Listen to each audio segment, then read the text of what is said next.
దేవుని పరిశుద్ధ నామములకు మహిమ కలుగును గాక. మన ప్రభువును మన రక్షకుడు యేసుక్రీస్తు నామములో అందరికీ శుభాభివందనాలు. ఈ ఉదయకాల సమయము తెలియజేస్తున్నామండి. ఉదయకాలము పాట పాడుకుంటూ దేవుని ఘనపడదాం. హల్లెలూయా, థాంక్ యూ జీసస్. సదాకాలము నీతో నేను జీవించెదను యేసయ్యా, యేసయ్యా, యేసయ్యా, యేసయ్యా, యేసయ్యా, యేసయ్యా,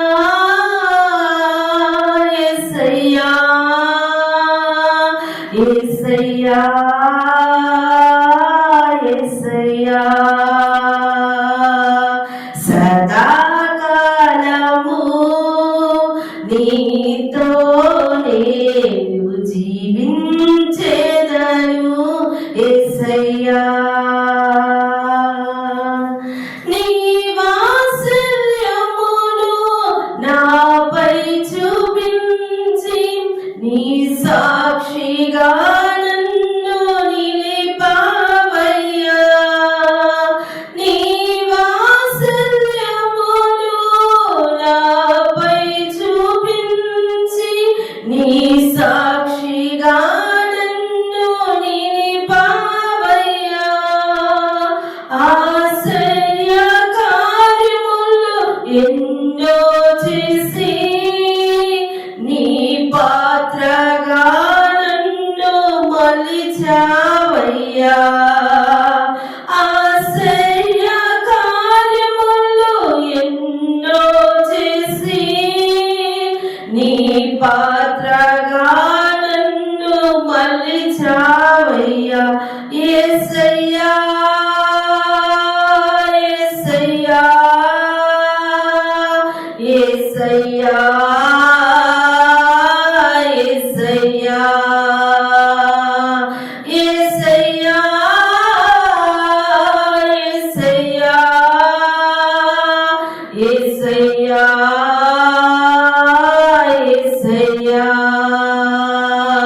యేసయ్యా, యేసయ్యా, యేసయ్యా, యేసయ్యా. హల్లెలూయా. ఇంతకాల సమయంలో మనము వాగ్దానాన్ని విందామండి.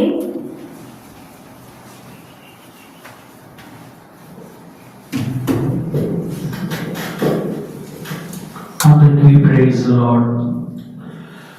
Holy Life Ministries పరిచర్య తరపున మీ అందరికీ శుభములు తెలియజేస్తున్నాను.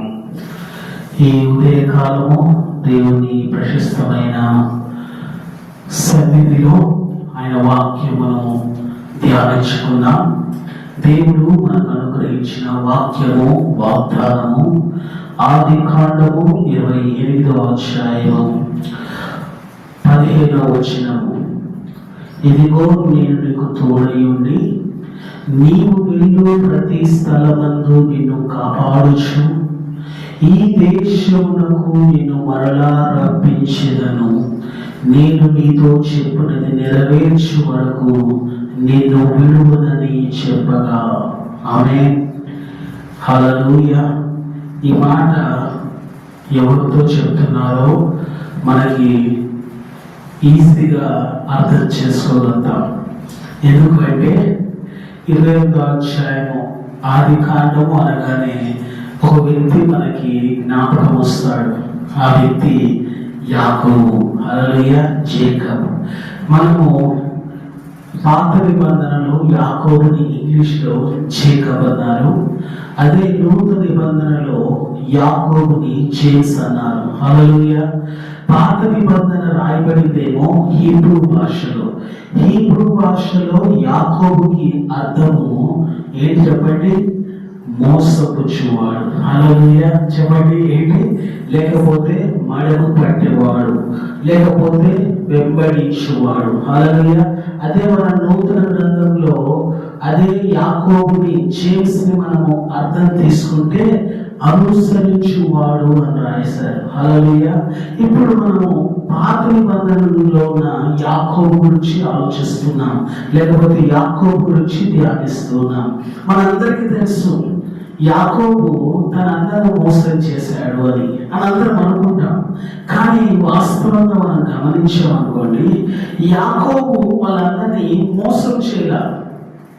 వాళ్ళ తల్లి యాకోబుని ఏమంటారంటే, నీవు వెళ్ళి నేను చెప్పినది చెయ్యి, నేను చెప్పినది నువ్వు చేసి నీ తండ్రి ద్వారా నువ్వు ఆశీర్వదించబడతావు, నీ తండ్రి ద్వారా నువ్వు దీవించబడతావు అంటే యాకోబు అంటాడు 27వ అధ్యాయంలో, సపోజ్ ఆయన నన్ను గుర్తుపడితే, నేను యేసేవును కాదు యాకోబునని గుర్తుపట్టి నన్ను శపిస్తే నేను శపించబడిన వాడుగా మార్చబడతాను అంటే, యాకోబు తల్లి రెబెకా అంటది, ఆ శాపము నా మీదకు వచ్చును, నువ్వు వెళ్ళి నేను చెప్పినది చేయంటది.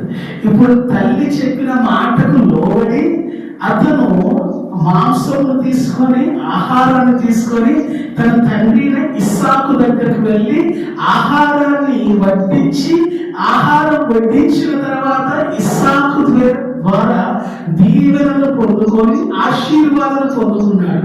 అంతేగాని తల్లిని తండ్రిని మోసం చేసి వారిని ఏమంటారు ప్రబోధపరిచి ఆ విధంగా అతను ఆశీర్వాదాన్ని తీసుకోలేదు. అలాగే తల్లి చేసిన కార్యాన్ని బట్టి అతను ఆశీర్వాదాన్ని పొందుకున్నాడు. ఆమె ఇక్కడ 28వ అధ్యాయం మనం గమనించామనుకోండి, మొదటి 2 వచనాల్లో ఒక మంచి వచనం ఇక్కడ రాయబడింది. చూడండి, సర్వశక్తుల దేవుడు నిన్ను ఆశీర్వదించి నీవు అనేక జనములకున్నట్లు నువ్వు సంతానవృద్ధి కలుగచేసి నిన్ను విస్తరింపచేసి నీవు పరవశైన దేశము అనగా దేవుడు అబ్రహాముకి ఇచ్చిన దేశమును నీవు స్వాస్థ్యముగా చేసుకున్నట్లు ఆయన నీకు అనగా నీకును నీతో కూడా నీ సంతానమునకు అబ్రహాముకు అనుగ్రహించిన ఆశీర్వాదమును దయచేయునుగా అతన్ని దీవించి యాకోబును పంపివేసెను.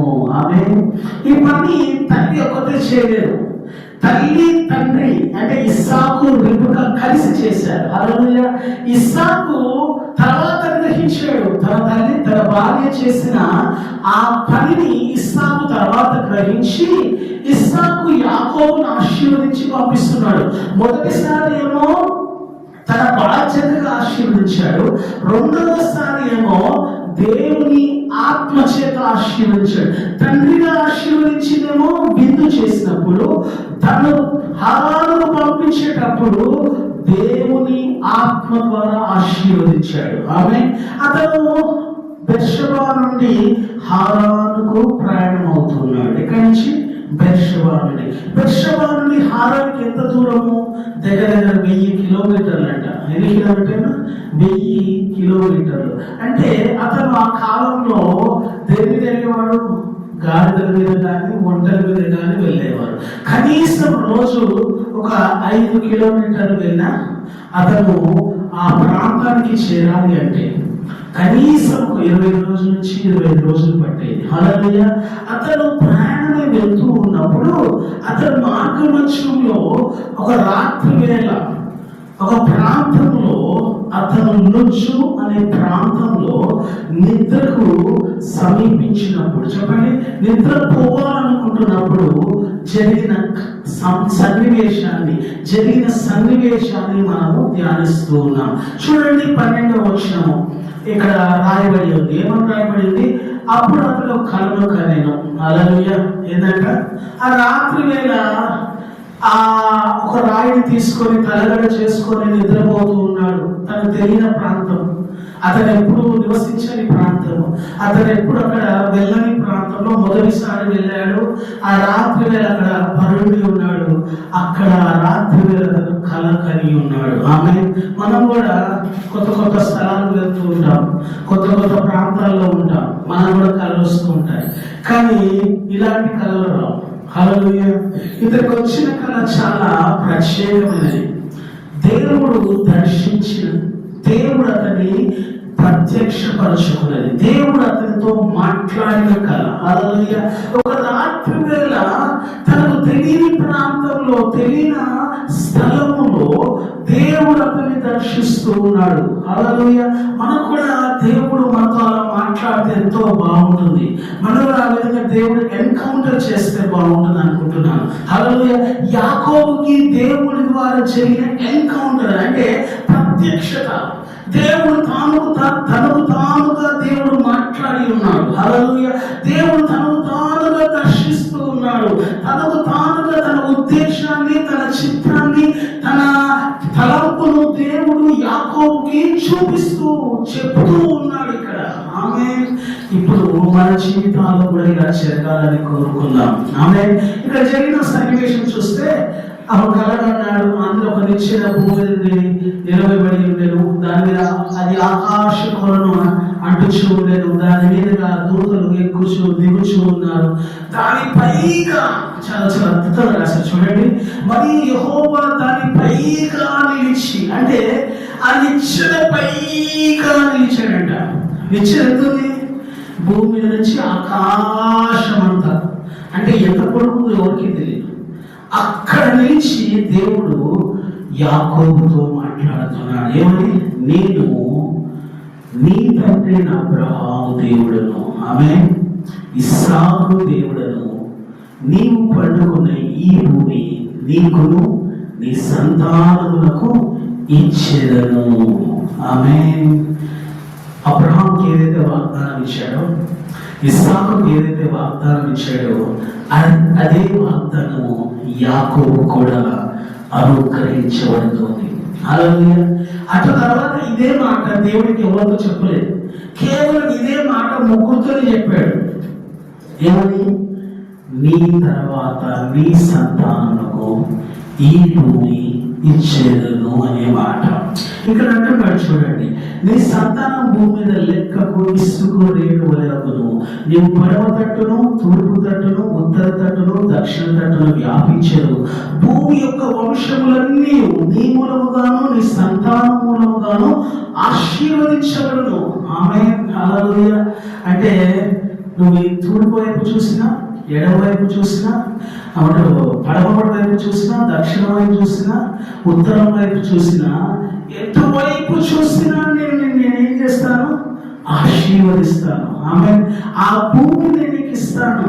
మనం ఆదికాండం గమనించామనుకోండి, దేవుడు అబ్రహాముకి ఏమంటాడంటే, నువ్వు నడువు, ఎంత నడిస్తే అంత ఇజ్రాయెల్ ప్రజలకు ఇస్తా అంటాడు. అలాగే నువ్వు తూర్పు వైపు వెళ్తే అదంతా నీ తర్వాత సంతానం, నువ్వు పడమల వైపు వెళ్తే అదంతా నీ సంతానం, నువ్వు ఉత్తరం వైపు వెళ్తే అదంతా నీ సంతానం. అంటే నువ్వు ఎటువైపు వెళ్ళగలిగితే, ఎంత దూరం వెళ్ళగలిగితే అంత దూరం నేను నీకు ఇస్తాను అన్నాడు. అదే వాగ్దానం ఇక్కడ ఇస్తూ చివరి ఈ విధంగా అంటున్నాడు. ఏమంటాడంటే, నేను నీతో చెప్పున్నది నెరవేర్చే వరకు నిన్ను విడువను. ఆమేన్.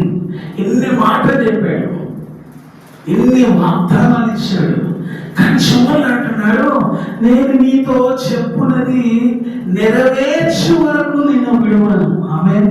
అబ్బా, అసలు అన్ని మాటల కల్లా ఈ మాట చాలా శ్రేష్టమైనది, ఎంతో ప్రాముఖ్యమైనది. నీ జీవితంలో దేవుడు ఎన్నో వాగ్దానాలు చేసి ఉంటాడు, ఎన్నో ప్రవచనాలు ఇచ్చి ఉంటాడు, ఎన్నో దర్శనాలు ఇచ్చి ఉంటాడు, ఎన్నో కళలు చూపించుంటాడు కదా. వీటన్నిటినీ దేవుడు నెరవేర్చేంత వరకు నిన్ను కానీ నన్ను కానీ దేవుడు విడిచిపెట్టాడు. ఆమె దేవుడు తన మాట్లాడిన ప్రతి మాట, దేవుడు తెలియచేసిన ప్రతి వాగ్దానము, దేవుడు చూపించిన ప్రతి దర్శనము దేవుడు నీ జీవితంలో, నా జీవితంలో నెరవేర్చే వరకు దేవుడు మనలను విడిచిపెట్టే దేవుడు కాదు. ఆమేన్. హల్లెలూయా. ఇదంతా జరిగిన తర్వాత అప్పుడు యాకోబు నిద్రలేసి, హల్లెలూయా, అంటే కథ సంపూర్తి అంతవరకు అతని నిద్రలో నుంచి బయటికి రాలా.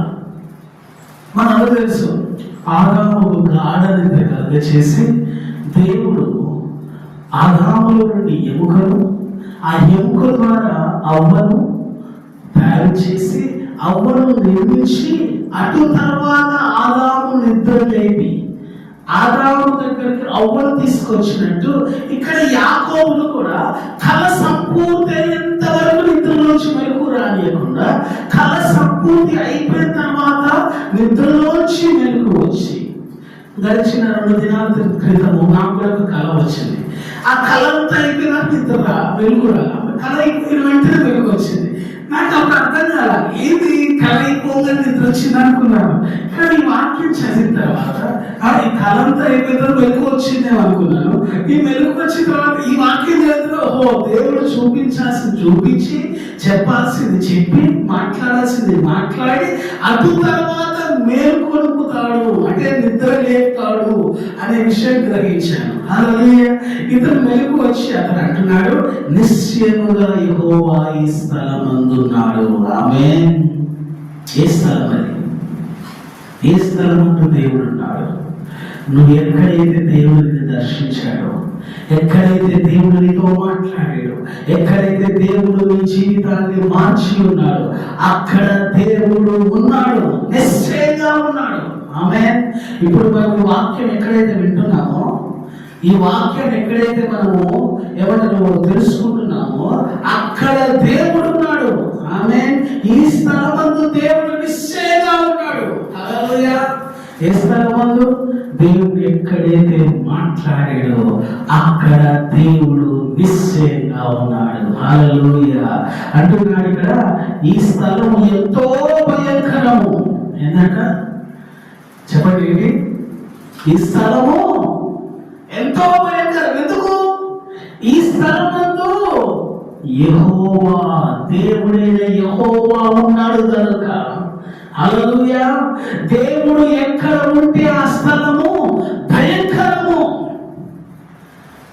నీ జీవితంలో దేవుడు నీలో ఉన్నాడు. నువ్వు ఎక్కడ ఉంటే ఆ స్థలము భయంకరము. ఆమె దేవుడు ఏమంటే నీ హృదయమే దేవుని ఆలయము, దేవుని ఆత్మ మీలో నివసించుచున్నది. హల్లెలూయా. ఈ హృదయమే దేవుని ఆలయము. ఈ హృదయంలో దేవుడు నివసించుచున్నాడు. ఇక్కడ రాయబడిన మాట అదే ఇక్కడ అంటున్నాడు, ఇది దేవుని మందిరమే కానీ మరి ఒకటి కాదు. హల్లెలూయా. దేవుడు ఎక్కడ మాట్లాడుతున్నాడు యాకోబుతో?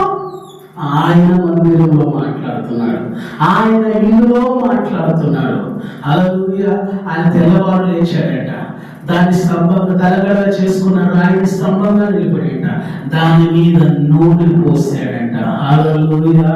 అంటే దేవుని మందిరం మీద అభిషేకం చేశాడు. హల్లెలూయా. అతను ఎక్కడైతే దేవుడు అతన్ని దర్శించాడు, ఎక్కడైతే దేవుడు అతనితో మాట్లాడాడు, ఎక్కడైతే దేవుని ఉద్దేశమును ప్రకటించబడిందో ఆ స్థలంలో అక్కడ రాయిని నిలబెట్టి ఆ రాయి స్థలమును అభిషేకించి ఉన్నాడు. ఆమె నూనె పోయాలని ఓదెత్తుంటారు యాకోబుకి. నాకు చాలా ఆశ్చర్యం కలిగింది. అసలు ఆ రాయి మీద అలా రాయి నిలబెట్టి ఆ రాయి మీద నూనె పోయాలి అనే ఆలోచన యాకోబుకి అబ్రహాం చెప్పాడా? కాదు. లేదా ఇస్సాకు చెప్పాడా? ఏమో తెలియదు. కానీ అతను రాయి నిలబెట్టి ఆ రాయి మీద నూనె పోసాడంటే అంటే ఆ స్థలాన్ని ప్రతిష్ఠించాడు. స్థలాన్ని దేవుడి కొరకు దేవుని నామంలో దాన్ని అభిషేకించాడు. అది దేవుని ఇల్లు, దేవుని మందిరము, ఇది బేతేల్ అని దాన్ని స్థిరపరిచాడు. ఆమేన్. హల్లెలూయా. చూడండి, దేవుడు నిన్ను నన్ను కూడా ఆయన మందిరముగా అభిషేకించాడు. నిన్ను నన్ను కూడా దేవుడు ఆయన ప్రత్యేకపరిచి, ఇది నా కొరకు ఎంచుకోబడినది, నా కొరకు ఎన్నుకోబడినది, నా కొరకు ప్రత్యేకించబడినదని మనలో కూడా దేవుడు అదే విధంగా అభిషేకిస్తున్నాడు. ఆమేన్. హల్లెలూయా. అతను ఒక నిర్ణయం తీసుకున్నాడు. ఏ నిర్ణయం తీసుకున్నాడు? చూడండి, అతను అంటున్నాడు, హల్లెలూయా, థాంక్ యూ జీసస్. అయితే యాకోబు, నేను తిరిగి నా తండ్రి ఇంటికి క్షేమంగా వచ్చినప్పుడు దేవుడు నాకు తోడైంది, నేను వెళ్ళించిన ఈ మార్గంలో నన్ను కాపాడి తినటకు ఆహారము ధరించిన వస్త్రములు నాకు దయచేసిన యెహోవా నాకు దేవుడైండును. మరి ఈ స్తంభముగా నేను నిలిపిన ఈ రాయి దేవుని మందిరమగును. మరియు నాకు ఇచ్చి యావత్తులో 10వ వంతు నిశ్చయంగా నీకు చెల్లించదనని మొక్కుకొనేను. ఆమేన్, హల్లెలూయా. దేవుని మందిరానికి ఏం చేస్తారంట ఆయన? 10వ వంతు ఇస్తారంట. ఆమేన్. దేవుడు నిన్ను నన్ను ఆశీర్వదిస్తే, దేవుడు నిన్ను నన్ను తన మార్గంలో కాపాడి మనకు కావాల్సిన ఆహారాన్ని, కావాల్సిన వస్త్రాలను, కావాల్సిన సమృద్ధిని, కావాల్సిన ఆరోగ్యము, కావాల్సిన సమస్తము దేవుడు అనుగ్రహిస్తే తిరిగి దేవుని మందిరానికి వచ్చి నీవు నేను 10వ వంతు ఇచ్చాడని కనపరచాలి. యాకోబు చేశాడు.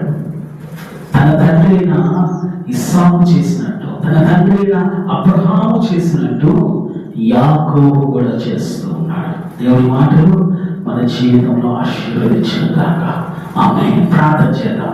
పరిశుద్ధుడా మా ప్రియ పరలోకపు తండ్రి, ఈ ఉదయకాలం నువ్వు మాట్లాడిన అద్భుతమైన లేఖనాలను బట్టి, సత్యాలను బట్టి నీకు వందనాలు. ఈ వాక్యము మాలో పని చేయడానికి, మాలో ప్రభా అది ఫలించడానికి, ఫలము మేము అనుభవించడానికి సహాయం చేయండి. యాకోబును ప్రభా దర్శించినట్టు నీవు మమ్మల్ని దర్శించండి. మమ్మల్ని ప్రభా తండ్రి నీకు వందనాలు. నిన్ను ప్రత్యక్షపరచుకోండి. మీరు మా జీవితాల్లో ఒక గొప్ప అద్భుతాన్ని జరిగించండి. నీవు ప్రభా నీకు వందనాలు. మా జీవితంలో ఇచ్చిన ప్రతి మాట నెరవేర్చేంత వరకు తండ్రి, మా జీవితంలో ప్రభా నువ్వు ఇచ్చిన ప్రతి వాగ్దానం నెరవేర్చేంత వరకు మమ్మల్ని విడిచిపెట్టనని మమ్మల్ని తండ్రి ధైర్యపరుస్తూ మాకు భరోసా ఇస్తున్నందుకు నీకు వందనాలు. మేము కూడా ప్రభా మాకు ఇవ్వబడిన ప్రతి ఆశీర్వాదంలో నుండి, దీవెనలో నుండి ప్రభా నీకు 10వ వంతు ఇచ్చి తిరిగి నిన్ను గణపరచడానికి మాకు సహాయం చేయమని సమస్తమైన మహిమ, ఘనత, ప్రభావములు ఆరోపిస్తూ యేసు నామములో అడుగుచున్నాము మా ప్రియ తండ్రి. ఆమేన్. అందరికీ praise lord. Pastor Solomon Raj YouTube ఛానల్ని ప్రతి ఒక్కరు సబ్స్క్రైబ్ చేయండి, లైక్ చేయండి, షేర్ చేయండి. దేవుడు మనందరినీ దీవించును గాక. ఆమేన్.